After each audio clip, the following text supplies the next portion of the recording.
webinar. I'm pleased to note that we have well over 100 sites registered for today's web session, so I'm very pleased with that. To any new members who are joining for the first time, welcome. I'm glad you could take the time to attend this. I think you'll find it totally worth your while. Now, before I get to introduction, please note you'll have the opportunity to ask questions at the end of today's session, and you can do this a couple different ways. You can either type your question into the question box you'll find on the control panel on the right-hand side of your screen, or you can click the little raise hand icon, and we can unmute you, and you can ask your question directly to Peter. Please save your questions for the Q&A at the end. Also note that a copy of this broadcast will be sent to all participants after the session is ended, and you'll have the opportunity also to ask any questions to Peter after the session is ended as well. So today's webinar presenter is Peter Norman. Peter's the Chief Economist at Altus Group, and he's the General Manager at Altus Group Economic Consulting. Altus produces a publication for CIPH and HRAI called the Outlook Quarterly Economic Review, which delivers timely economic insights, housing market data and commentary, and analysis of trends in non-residential and infrastructure investment by region in Canada.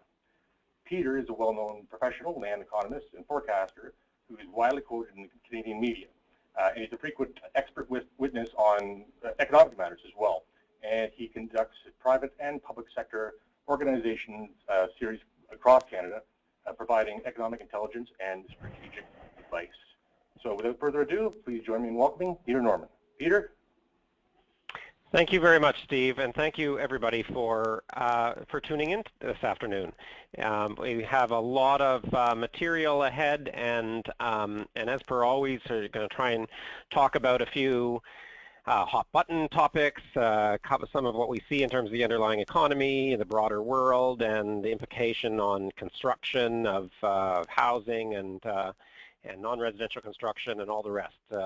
Also talk a little bit about some of the other data that we're presenting in the Outlook publication that kind of helps that we hope helps you and your teams make decisions going forward, and always happy to kind of get feedback on that as well. So I guess getting going, as Steve had mentioned, we are engaged by CIPH in conjunction with HRAI to produce the Outlook publication. And I have on the screen right now a kind of little bit of a snippet of it if you're not familiar with it. The most recent one that we put out about a month ago or so, it comes out quarterly obviously. The one we put out about a month ago, we have a headline story, what's next for Canada's housing market, for example, but we often have different headline stories on different aspects of the construction industry and or underlying economic drivers of the plumbing and heating and air conditioning sector. We also present in that publication a number of kind of industry trends on a number of pages, including within your own sector, and then a kind of a regional review that goes across the country looking at some major data as well. Again, as we're going into our third year right now of producing that publication, and it's well received, but we're always happy to get further feedback, and I think when we have gotten feedback in the past, it has always resulted in a kind of an improved product, tweaking it for your needs. So feel free, anybody who's on the call, to, as you go through that publication, to pass comments back through the chain to me. We are always keenly interested in that. I'm going to talk about a number of different issues. A lot of what we're going to talk about is sort of, issues on the housing market, not necessarily because because it's the most dominant industry right now, but that it does attract a lot of attention, and there's a lot of concern variously out there about the stability and so on and so forth. And most recently, just earlier this week, we had a report from the OECD talking about Canada's, and you may have seen that in the newspapers, or discussion about it anyway, talking about the state of Canada's housing sector, and particularly a couple of our major cities, and whether things are getting too unbalanced and whether that's going to present some sort of a risk. And the OECD weighed in and said that there is some sort of a risk of a housing market bubble correction taking place. We have seen other commentary in recent months and quarters from other international agencies, and even here at home from the Bank of Canada and from a number of the other commentators that we have domestically about variously about whether we have risks in the market or not. And I think when we look at a lot of those types of commentary and risks, a lot of it has to do with housing prices or housing affordability, I guess, is another way of putting it, which is some measure of housing prices and ability to pay, so income. And I thought I would just start off by putting some of that in context, I guess starting with the sort of bad news, and then I think we're going to kind of wend our way back to a kind of conclusion that we don't believe that there's a lot of outstanding risk in the market right now, but I thought I'd sort of start with the bad news and move down. We had some data from earlier this year from a U.S. group looking at various markets across many markets across the world on this issue about affordability, and and a couple of our markets, Vancouver and Toronto, at least on the measure that's being measured here, which is sort of the median house price and how it relates to a kind of a typical income in the marketplace. Vancouver scored as the second least affordable market in the world, and Toronto was certainly up in the top 10 or 12 markets as well. Many of our other cities, mind you, Montreal, other major cities that made it onto the list, such as Montreal, Calgary, Edmonton, and Ottawa, all markets that are in the, Montreal, which is our third largest market, and then the other ones, which are large markets at around 1 million people. All of those fell into a kind of a middle ground on the affordability index, which is sort of akin to a lot of kind of regional centers in the U.S. and the UK when it gets measured on that international basis. So the bad news is that we have some cities that do, at least on this measure, score pretty high in terms of the lack of affordability, I suppose, from that context. And that's one of the reasons why we do get a lot of attention, again, from international agencies, and et cetera, looking at that context and expressing it in the context of risks.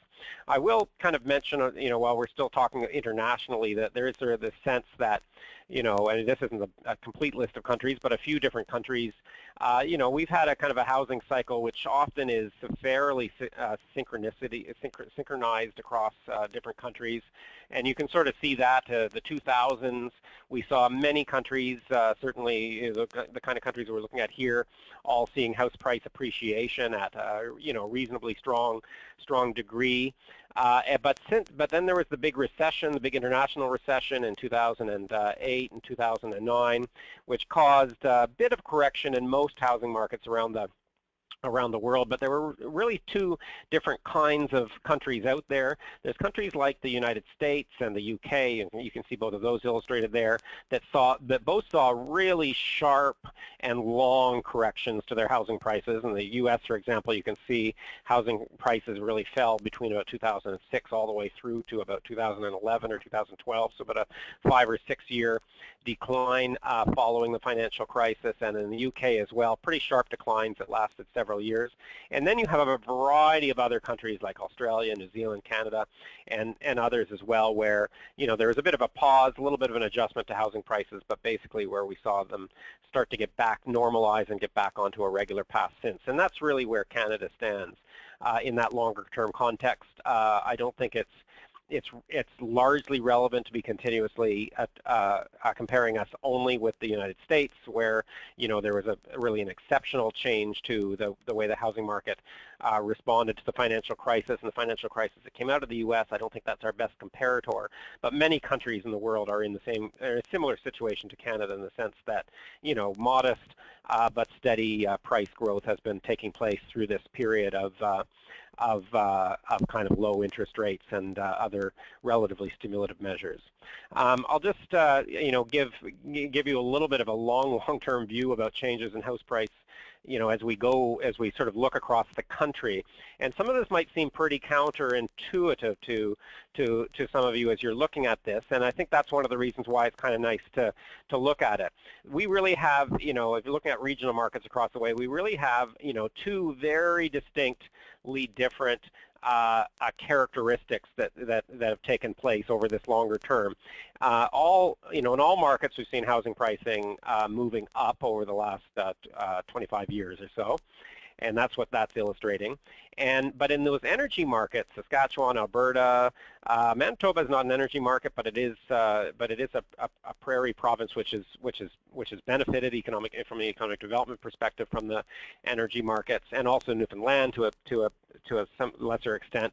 We saw all those markets really see a lot of price appreciation leading up to and sort of into the financial crisis. In the case of sort of Newfoundland, we saw prices continue to increase at a pretty elevated pace as the energy market started to come back in form at that point. Most of the other provinces across, and then after the financial crisis, really pricing continuing to increase in those energy markets. Most of the other provinces we've seen much slower, more steady price increases, whether you're looking at the long term or even in the period of time through and after the financial crisis.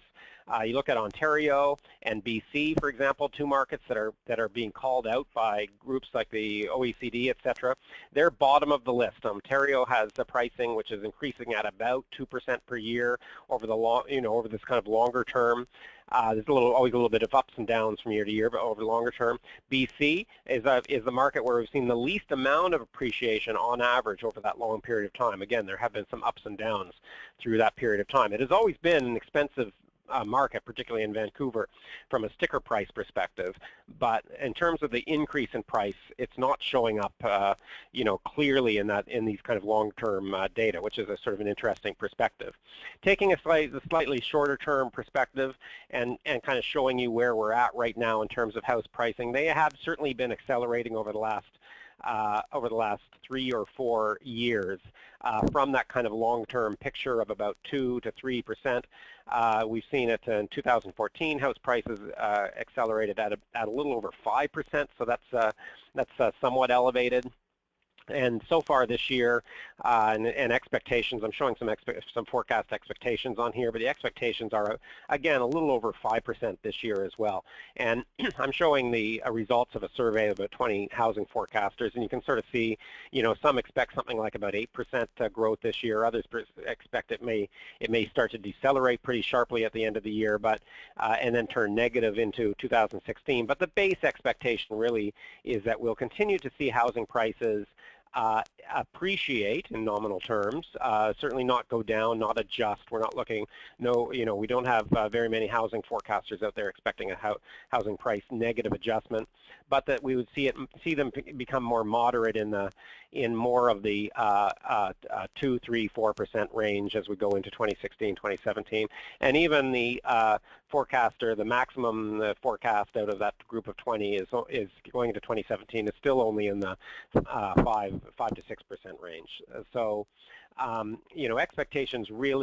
dominant expectations are really not around a housing price, major housing price adjustment that would in the end be, if it did happen, would be very disruptive, not just to individuals and their net worth and so on and so forth, but would be very disruptive to the pace of housing demand, new construction, investment intentions, and so on and so forth. So we don't want to see a housing price adjustment, and we also do not expect to see one taking place.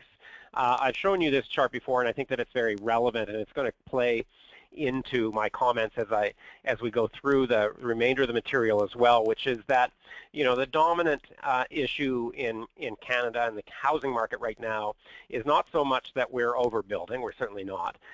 It's not so much that we are, building things that are too big or too small or whatever, but that, if you look at the mix of what's being built, we're building apartments and we're also building some single-family homes, but where most of the price appreciation in most of the markets across the country has taken place has been amongst the single-family homes, not amongst the apartments. Canada-wide, apartments are growing a price appreciation of about 2% per year over the last 5 years, slightly more elevated in the last couple of years, of course, but this is a sort of a medium-term view. So apartments are appreciating about 2%, single-family homes at about 5%, and that gap, that differentiation between the two, which has actually been also broadening over time, is really a result of kind of what we call pent-up demand for the single-family market.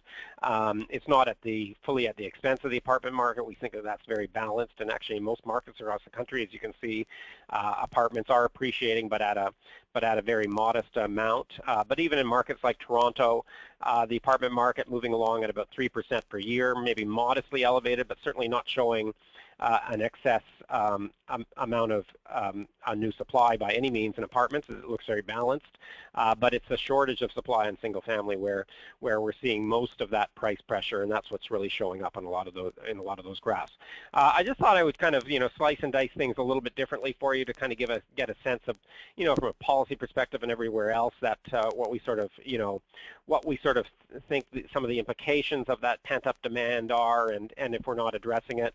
One of the things we've done recently is to sort of look at this perspective of what is our best approach to addressing affordability. And a lot of people think, well, apartments are really the best way to go because they're smaller and easier to get into, and density is better from an environmental perspective, and this and that and the other thing people say, and so there's a lot of policy push towards the apartments for those reasons. But one of the things we found here, just by going back and looking at the experience of households as they existed, say, at the last census, is that when we look at areas of higher residential density, like the core areas of these 5 major cities that we're talking about, as opposed to the suburban areas, that's where we see affordability is the most constrained, where households that are living there, and I'm not talking about ones who have just bought, I'm talking about all households that are living in there in those core areas, tend to be spending a lot more on shelter as a proportion of their income than those who are in suburban areas. And so, the idea that we have a big policy push towards density in order to sort of address, social issues like housing affordability and environmental issues and everything else, is sometimes counterintuitively what we're actually doing is making some of those issues worse. At the same time as we're creating, as I sort of pointed out earlier, a lot of pent-up demand for that kind of suburban single-family type market, which continues to be a pretty important market. It's not one of the reasons why. This is just very, quickly. Obviously, apartments might seem cheap because they're small, but they're a lot more expensive to build on a per square foot basis. In fact, it's almost a reverse. It's almost a reverse relationship. I mean, the least expensive house to build and get to market can be the factory-built homes, and then of course like row housing or townhouse type things, and then single-family houses come in after that, and then we get the high-rise, and then the higher it goes, the more expensive it is on a per square foot to base. So you're certainly not building affordability when you build a lot of apartments. So are people in a really bad, are households in a really bad shape right now, and is that presenting a lot of risk to our construction forecast? Is it presenting risk to our businesses? Is it presenting a risk to our communities in terms of possible exposure to external events or anything else? Commonly, we see a lot of reference to the amount of debt that households are taking on, and I'm illustrating that in front of you right now. I think I've showed this to you before as well. That number is now sitting at a number of 167. So that means that's the green line that you see, and where that intersects, it's 167% of income. And that gets often cited, and it's often cited in the context of the fact that it has been growing, certainly over the period that you see on that chart, which is about 25 years. But in addition to that, it's been growing. It's really an aggregate that has been going up for many years.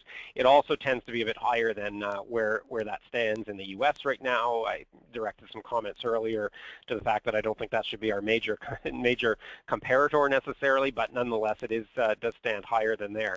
But one of the things that I like to point out to people is that, households may seem like they're in trouble because they're at 167% of income in terms of their debt loads, but that also is just characteristic of the borrowing environment that we're in right now. It's characteristic of the low interest rates and the response by rational households towards borrowing a bit more when interest rates are low, etc.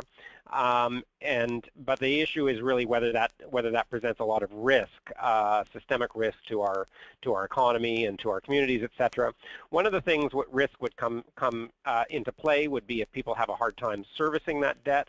But as I show on here, the debt service ratio, how much people are actually spending on servicing their debt, that's about 6% right now. That's a very 6% of income, very, very low, a historically low number. I mean, it's typically been more like about 9 or 10%, so pretty historically low number. Even if we did see interest rates starting to move up a little bit, and direct a few comments to interest rates later to say that I don't see them really moving up much in the near or medium term future anyway. But even leaving that aside, even if they did move up, I wouldn't, this gives a big cushion before a lot of households show a lot of risk and exposure to their debt at this point in time.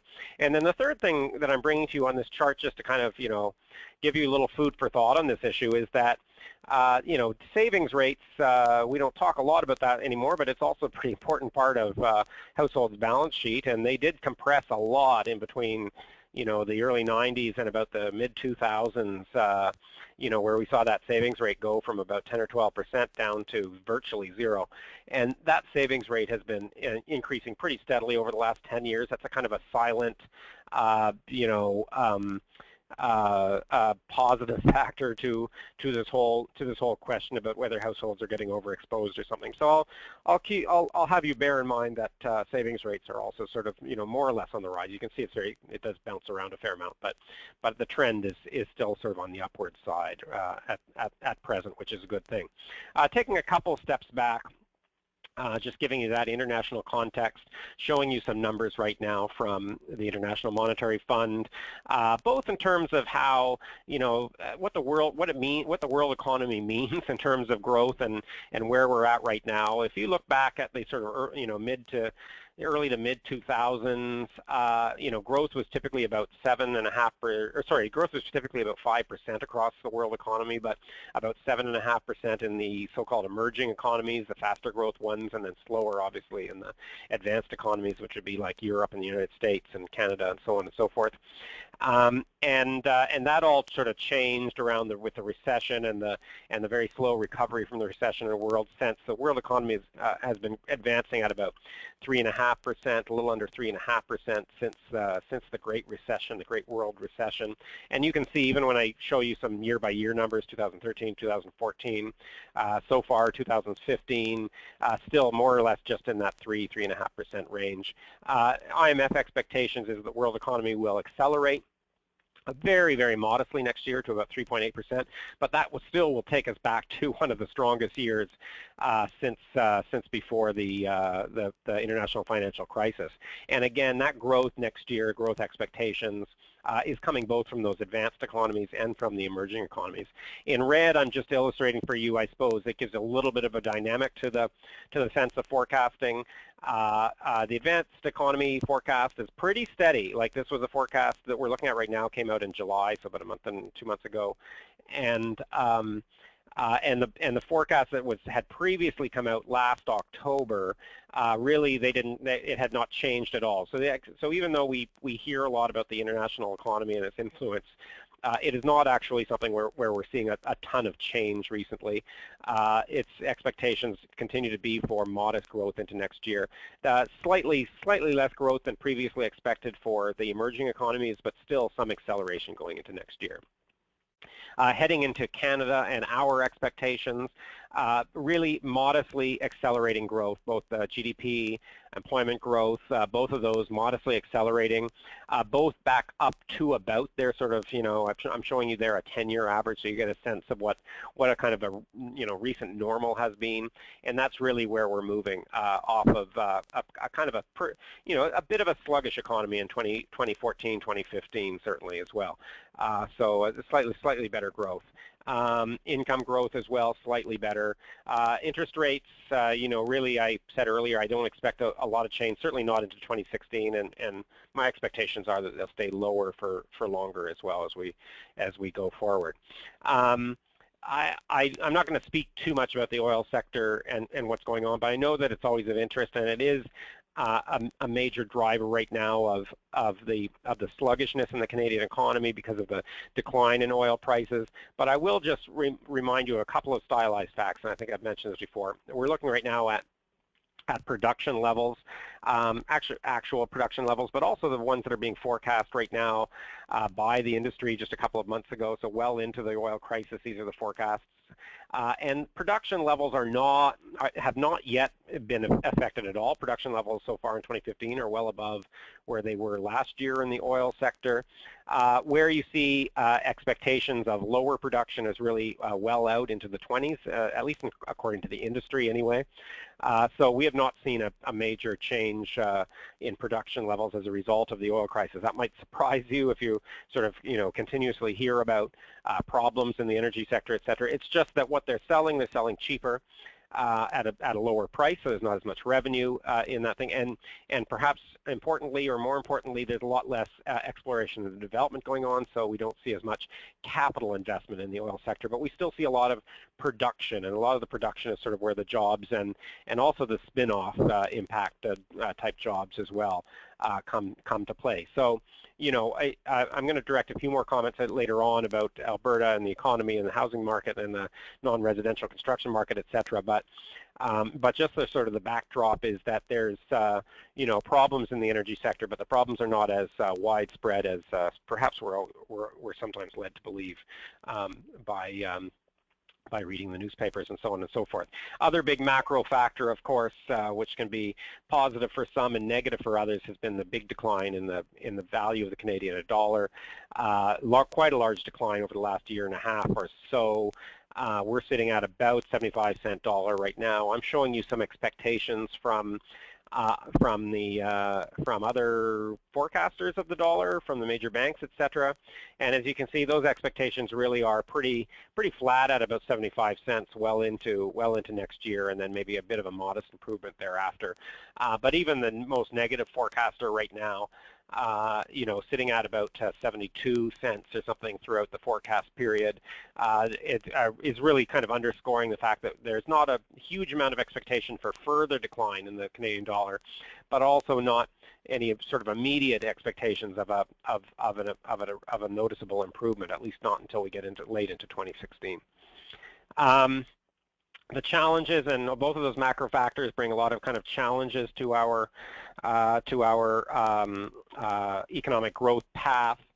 Here, I guess, just comparing to the U.S. where we're at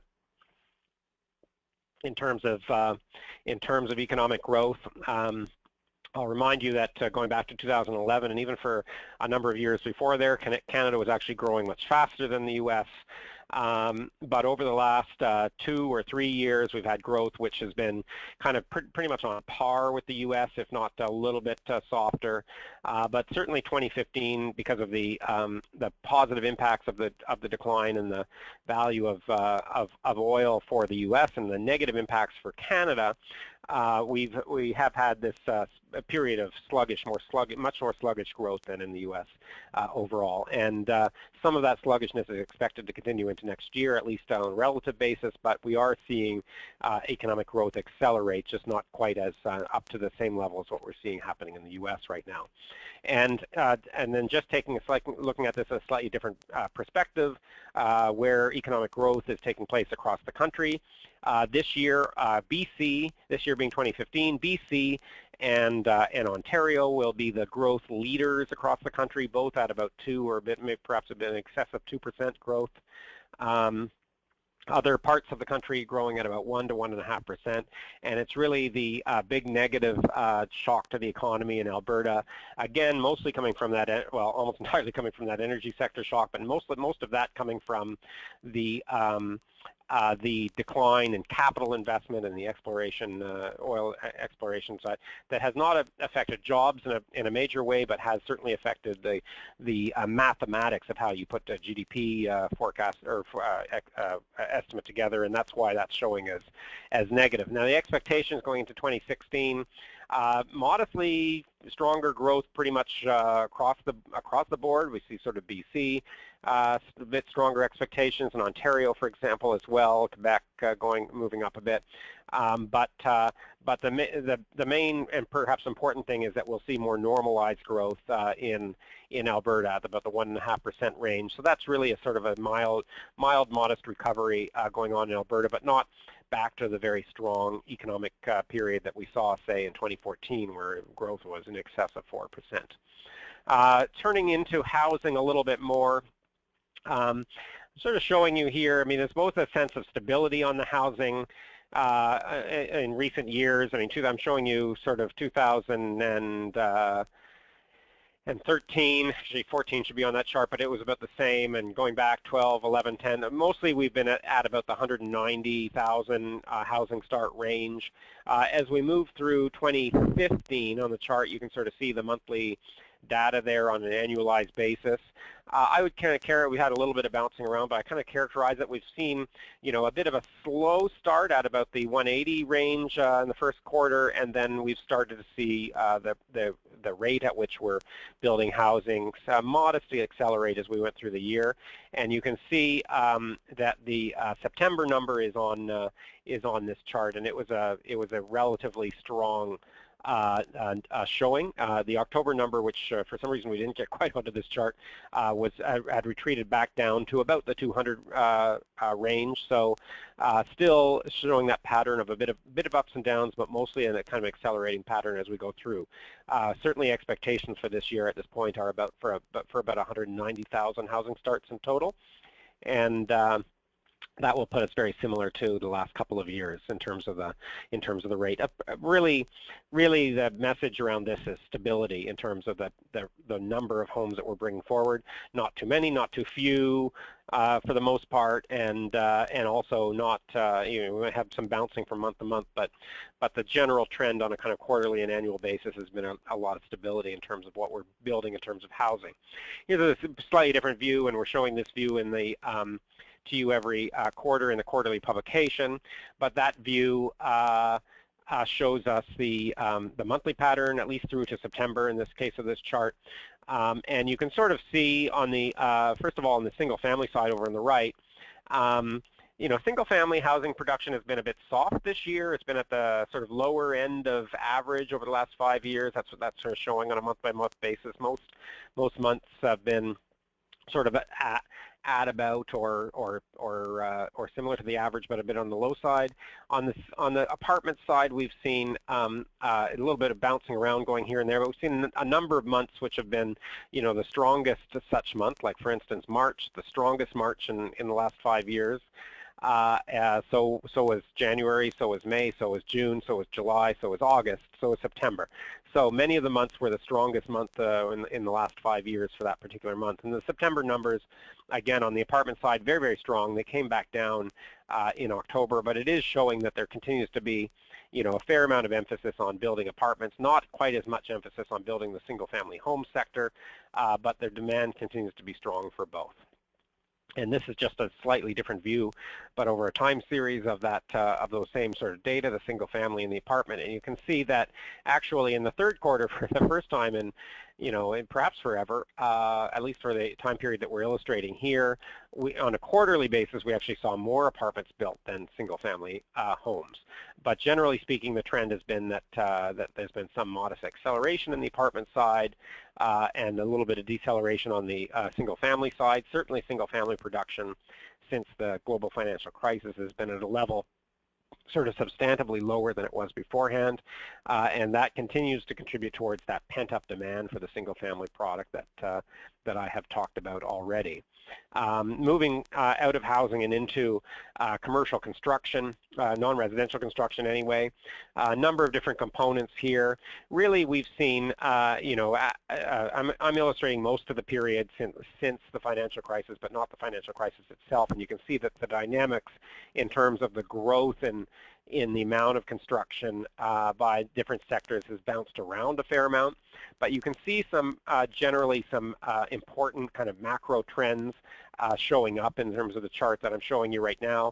If we could take ourselves back to 2010, that was a period when, you know, you saw a lot of engineering construction investment. That was a lot of the stimulus, government-driven stimulus in the marketplace and coming through, and also that black bar, which is institutional. That would be your schools and hospitals and so on and so forth. There, There also was a lot of stimulus spending at that point. We saw it sort of growing, both of those components growing in the 20 to 30% range year over year, while governments were plowing a lot of money into those sectors, and we saw a lot of construction. As we move through this period, of course, as we know, we went into 2011, 2012.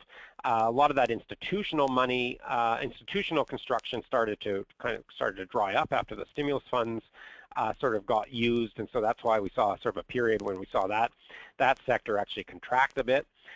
But throughout that whole period, the engineering investment continued to be quite strong, more, almost growing consistently at about 10 to 15% per year, quarter after quarter after quarter. And that, of course, was the influence of the energy sector that was expanding during that period of time and doing a lot of engineering and investment. As we go into 2014 and now into the beginning of 2015, you start to see that engineering investment really take a turn for the worse. It's sitting at about minus 10% right now, and that, of course, is being driven by the decline in energy sector capital investment, and a little bit also the public sector, but mostly the energy sector. Other sectors are also starting to tip into negative territory. We're seeing both the industrial sector and the commercial sector, commercial being sort of office and retail, taking a little dip into negative territory, a little bit less construction in the third quarter of this year than there was in the third quarter of the year before. In the case of industrial, that's just, I would say that's really just showing there's always a little bit of lumpiness to that sector. I think the outlook for industrial is pretty strong right now. Actually, I think we're going to see a fair amount of industrial investment over the next year and a half or so, and we know there's a number of those projects coming forward. But nonetheless, the third quarter looked a little bit negative. Back to the second quarter in industrial, we actually saw it sort of grow at a modest amount. On the commercial sector, we're still seeing a fair amount of retail. In fact, retail is picking up as a component of the commercial sector. We're seeing more investment in retail, particularly small-scale retail. But what we do have is some very large office projects that were begun back in 2011, 2012, 2013, many in Calgary and Toronto, which have now finished. And when those construction projects wrap up, that's of course a sort of decline in the amount of construction activity going on, just as a result of those major projects starting to finish. So that's why we're seeing about 3-4% decline in the third quarter on the commercial side. The only sector where we are seeing a little bit of a dip up again now is institutional, and again, I think that's not being driven by any particular trend into Q3, as much as just showing up that some resources now are being freed up from some of those other sectors and going on to some of the projects that have been delayed on the institutional side. Just a slightly different view, and just to kind of put overall construction and investment in context, I'd like to sort of show on the very left-hand side there. There's your engineer. This is going into 2014 anyway. Very strong investment in infrastructure and engineering. Again, the energy sector through that period was driving that. The institutional, you saw the stimulus and then the decline. The other sort of three sectors, commercial, industrial, etc., are more or less a sort of a steady growth since in a longer term context since the recession. But new residential construction remains pretty lackluster, actually, even though the numbers, we talked about the sort of steady numbers at about 190,000 per year. And the fact that a bigger and bigger share of that are smaller and smaller apartment units means that the actual level of construction has been pretty lackluster in terms of the investment value. And so that's the sector that over this 7 or 8 year period has really underperformed all other construction sectors. Despite the fact it remains a fairly large component of the overall piece. I won't speak too much to resales, but they are, of course, a driver of all sorts of stuff. Obviously, there's a big tie-in to new housing construction. If you get resale markets starting to pick up, that's usually a harbinger for more demand. But also, resales can be a big indicator of consumer confidence. that then plays into the retail market and stimulates retail construction and job growth and so on and so forth. Generally pretty stable. We saw the first, again, a little bit akin to the new housing construction. We saw first quarter a bit soft. There were a lot of concerns, certainly in parts of the country, about how bad the oil impacts might be, and then when they proved not to be all that much of an impact on most areas of the country, we saw resale markets kind of normalize near in the second and third quarters, and we're probably looking at a market that's pretty close to about 500,000 resale units this year, and probably pretty similar as we go into next year. It's a pretty steady market right now in terms of resale housing. We already talked about this one, so just moving on a little bit to migration. Migration is an area where we have actually a little bit of concern. There seems to be, international migration seems to be slowing up a little bit. You can sort of see, the first half of this year, about 90,000 net new immigrants coming into the country, as opposed to close to 150,000 the year before, so that's a slower rate. I think there may be some issues with the data. That might be part of it, but nonetheless, we are seeing that. That's a bit of a concern to us. I think the more normal is to be seeing numbers that are more like the 250,000 per year that we've seen over the last few years, and that's what we expect to see going forward. But this year has been, for one reason or another, a bit of a slow year in terms of international migration. Looking at the interprovincial migration, people moving about, this also is a little bit of a puzzle to us, and we continue to watch it a bit.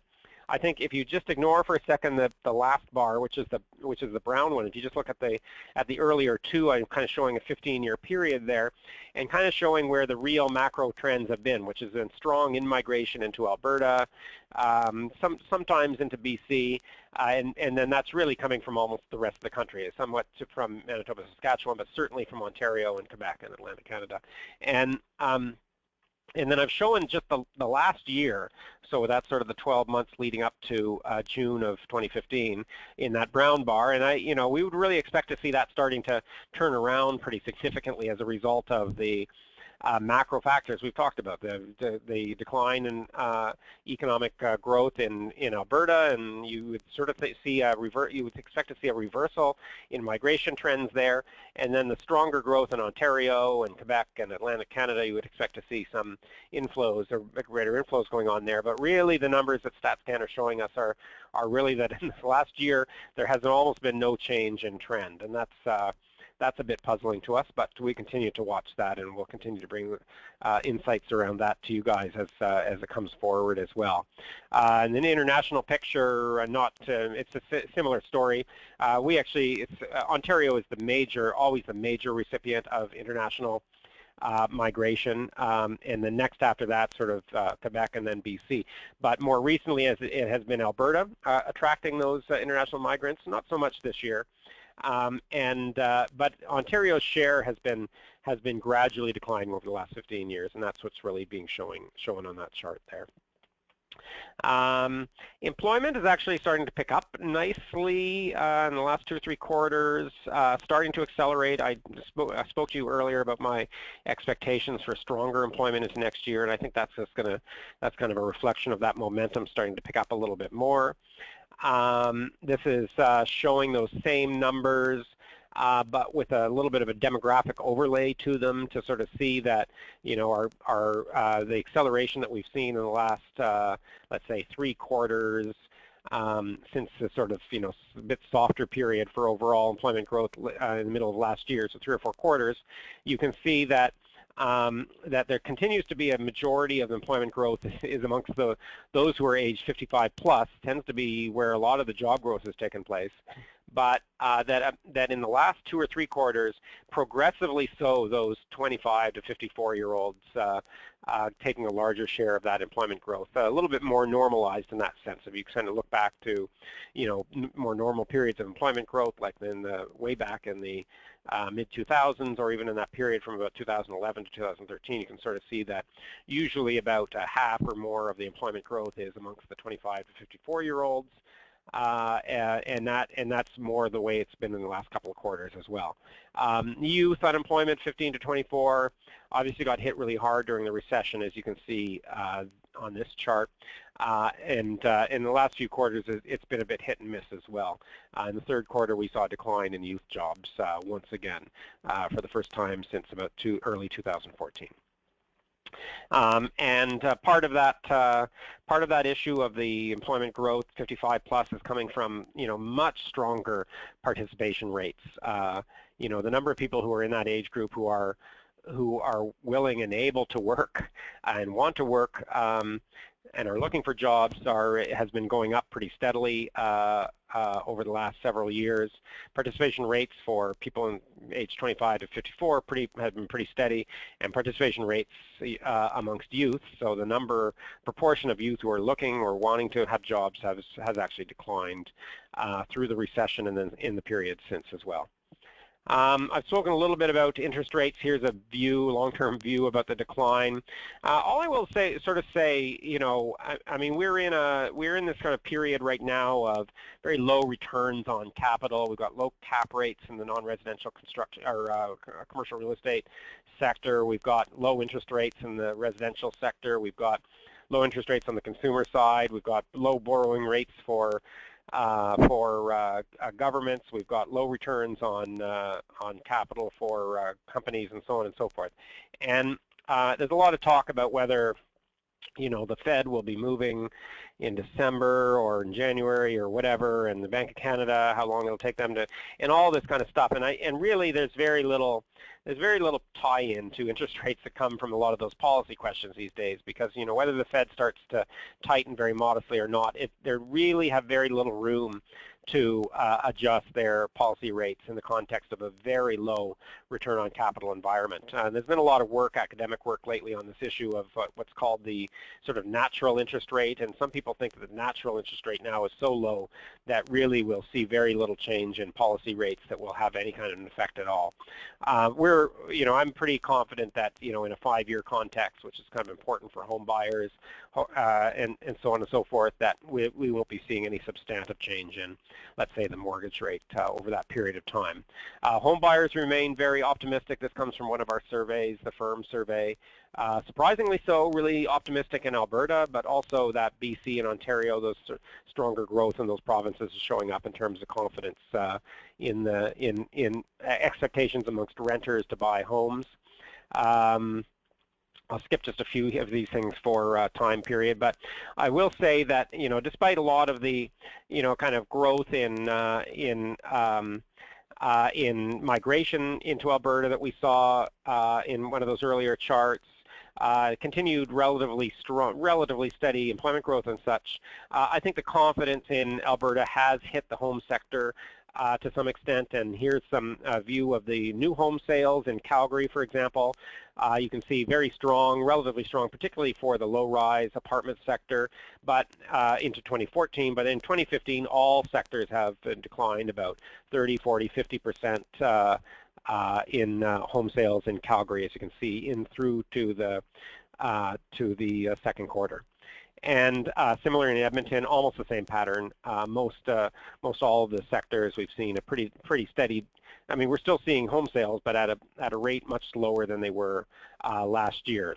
Edmonton last year for home sales is a record year. It was very, very strong, as you can see, but much slower so far in 2015. Toronto, which continues to be the concern of all sorts of different groups about the expectations for housing.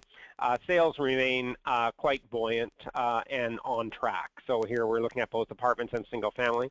One of the very promising things is we saw single family sales rise last year from about to 12,000 up to 16,000, which is very welcome given the amount of pent-up demand there is, that there's now more supply coming forward, and that increase in supply has continued into this year. We're still seeing about 15-20% more home sales so far this year on the single-family side, and modestly lower apartment sales into this year. But at 13,000 so far this year in the first 3 quarters, it's still a pretty strong year in comparison to history. A pretty average year, let's say, anyway, in comparison to the recent history.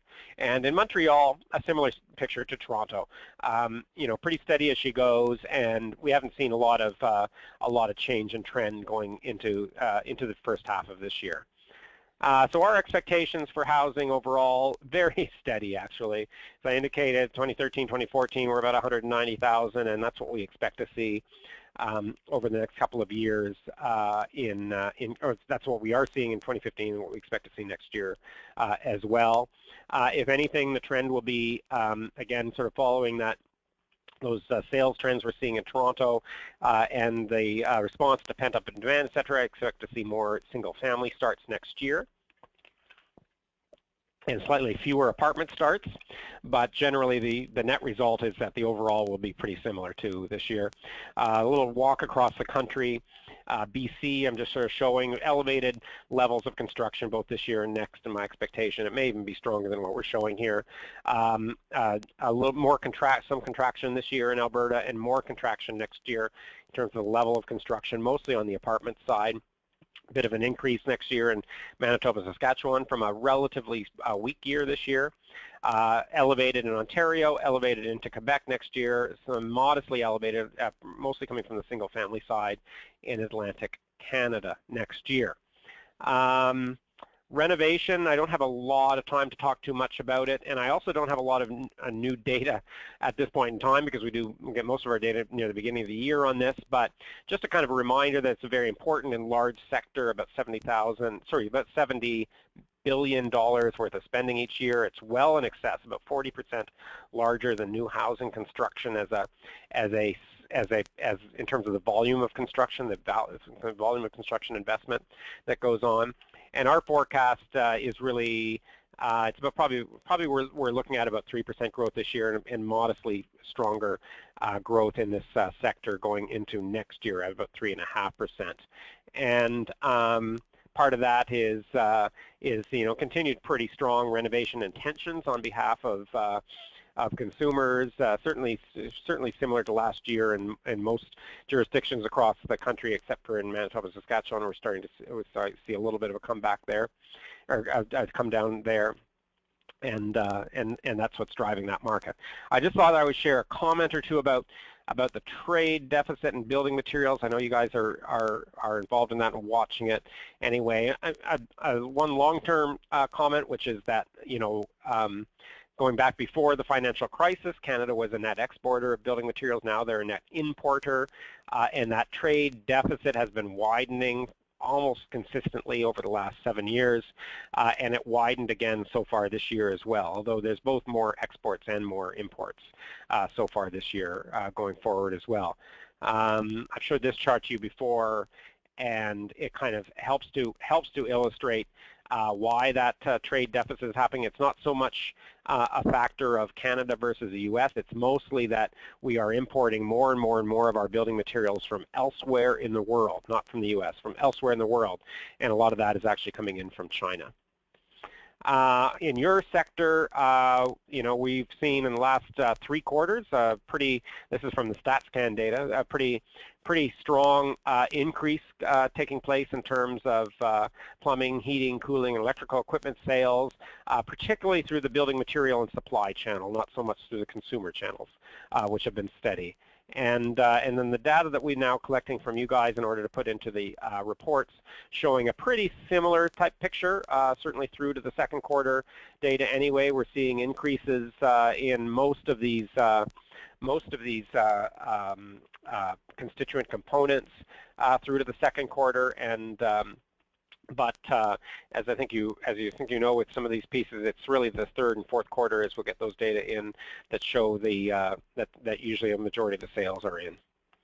And again, on the HRAI side, for some of these components, again, pretty much all the components are showing some growth, except for that latter one, the unit handler units, are the only one where we're seeing some year-over-year declines in the first 2 quarters, and still more to come as we come through that as well.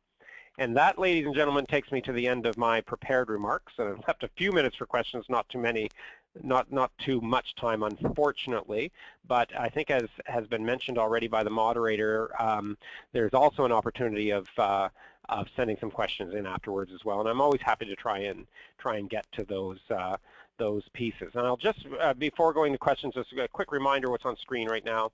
We also have a kind of a housing a little bit more in-depth housing publication. It tends to be a little bit more policy-oriented, etc. That you may be interested in looking at as well. If you are, give me a shout. Some of the material is the same as what we put into your publication as well. But anyway, it's a piece that we have. And otherwise, there's my contact information on your screen in front of you right now. Steve? Thank you, Peter. Informative and valuable material as always. I'll mention to attendees again, if you have a question for Peter, there's two ways you can do that. You can either type it into the question box in your control panel, or you can click the raise hand icon and we can answer the question directly to Peter. You'll get a copy of the recording of this webinar after the session is ended, and you'll also get a survey from us. Peter, we have our first question from Bill. Bill asks you, can you expand further on the growth in the renovation and repair market for plumbing products in 2016? Sure. I'll just pull that view up again, which I think is this. If that helps talk about it. Yeah, I apologize for not spending a ton of time on renovation. I tended to run out of time a little bit there. What I will say from a stylized fact perspective is that the renovation sector itself has a bit of a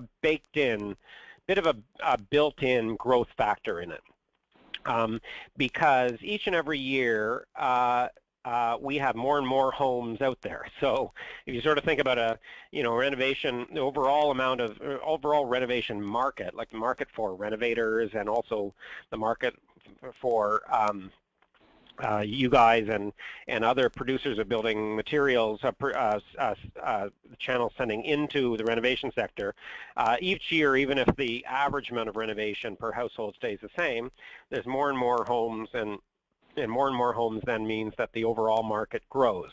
And in addition to that, it's not just that we're getting more and more homes, but because each year much of our housing stock gets older and older, each year it gets larger and older on average, the housing stock. So, and those are both factors that lead to increased demand for renovations and therefore the products and services that go into it. So there's always a bit of a built-in, baked-in growth factor going on. But in addition to all of those kinds of long-term pieces, we look at things like demographics, and so the aging of the population has been a stimulant for renovation, I would say, in the last number of years, but also going forward as baby boomers choose to stay in their homes, but are starting to, get to the period where they're getting them fixed up and ready for retirement and so on and so forth. So that is taking place, and that's a factor that will continue to be a positive factor for renovation over the next few years. In addition to that, renovation, like much of the construction sector, but renovation in particular, responds very well to the low interest rates, because certain proportion of households that renovate do so with borrowed financing. So, I mean, it's not actually a large amount. Most people do not borrow much for renovation, but those who do, low interest rates are a factor.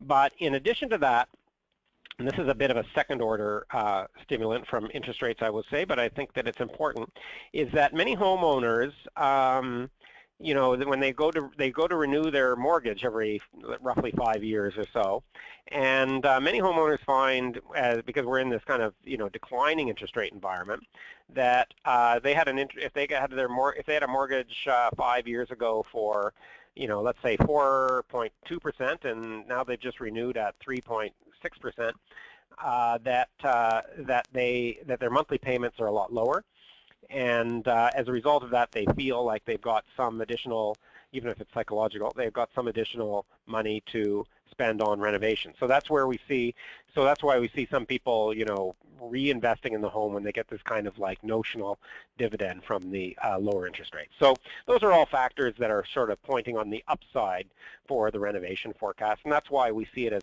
as continuing to be a sector that outperforms the overall Canadian economy through the next 2 years. And if I was going to extend that forecast beyond into 2017, 2018, I would say more of the same.